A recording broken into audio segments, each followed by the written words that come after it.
my association with Guru kind of goes really long back in time, even before Guru was born, so to speak.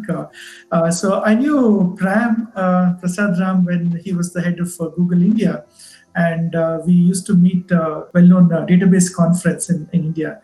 And we also interacted a couple of times on several aspects. He was on the board of a business school which was being set up here, and I was also part of it. And so we got to interact a lot, and we got to talk a lot as well.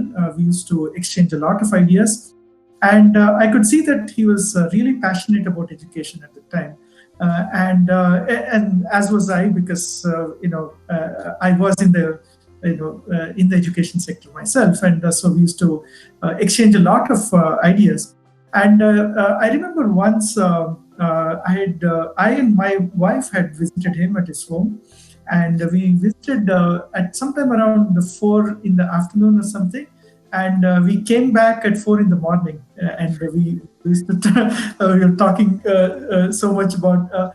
And I like to believe that some of these were also had some kind of a non-trivial influence on the beginnings of Guru, and I could see that he came with a very tech-heavy approach, which is good, which is precisely what interests me as well, and with his experience with both Yahoo and Google, he came with a very data-centric, data science kind of approach, and so that was back in 2007, 8, and so on.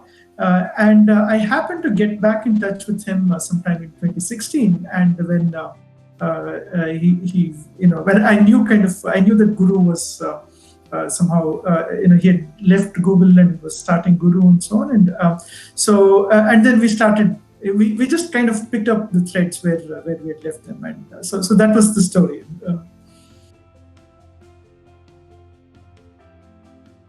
Glad that you asked me. In fact, I think one of my favorite in this space is the idea of the skyline, which is now, I think, very much part of the Guru Navigator, and how it kind of came up in a very nonchalant fashion. When we were talking about something else, and I just casually remarked that, okay, why don't we kind of represent this, learner proficiencies like a skyline, and I still remember that the date. Well, I don't remember the date exactly, but I know that it was some kind of it was in the summer. It was very hot. So at his Bangalore house here, so we weren't at his usual office.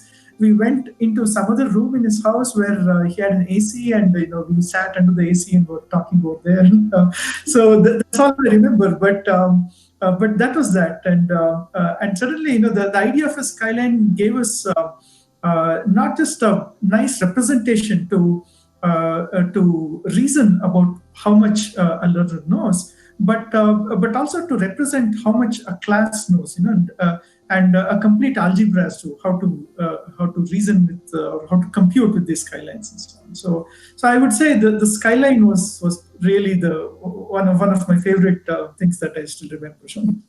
Well, we have been collaborating with a lot of different kinds of organizations and companies and so on as part of our academic outreach, right? And but working with Guru has been very different and very invigorating in a different way, because Guru kind of brings in the best of technology and the best of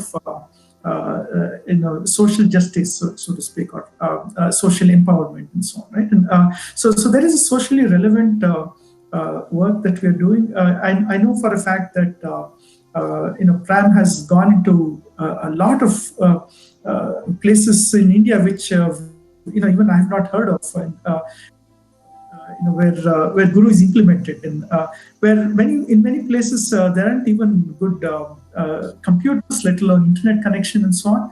But the model has been adapted to many of these. And, at the same time, it's also implemented in very tech-savvy environments in the US, and I know that he was also speaking in Jordan and South Africa and so on. And so the kind of universality that the model brings in to the table.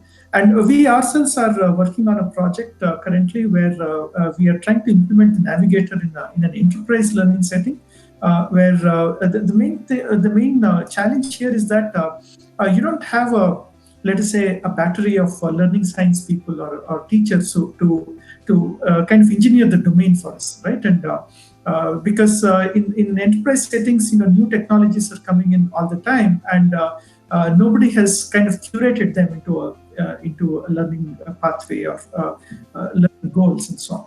So we use we are developing the backend AI and algorithms to try and automatically generate learning maps and learning pathways and so on. And we can see that the idea of navigated learning is very much applicable over there. We're able to see the pain points and say that see, navigated learning is the answer. So I think for us, that way, Guru kind of brings in really the best of both worlds. So I keep saying that I'm a technologist by head, but a social scientist by heart, and so on. Right? And so I want to do something for for the development or for empowerment and so on. And Guru kind of perfectly fits the bill in that. It was pretty much, in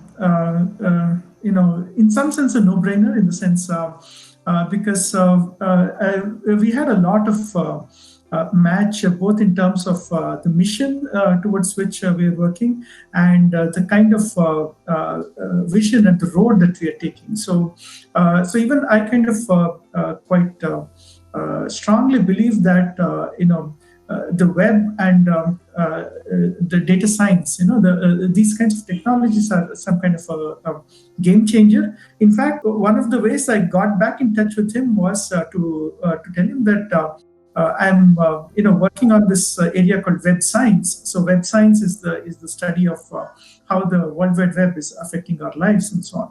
And I'm quite interested in how to use the web for empowerment, and so I used to call it digital empowerment, and education as the vehicle for that. And so it was almost a perfect match in terms of how we want to take it forward, and what is it that we want to do, and so on.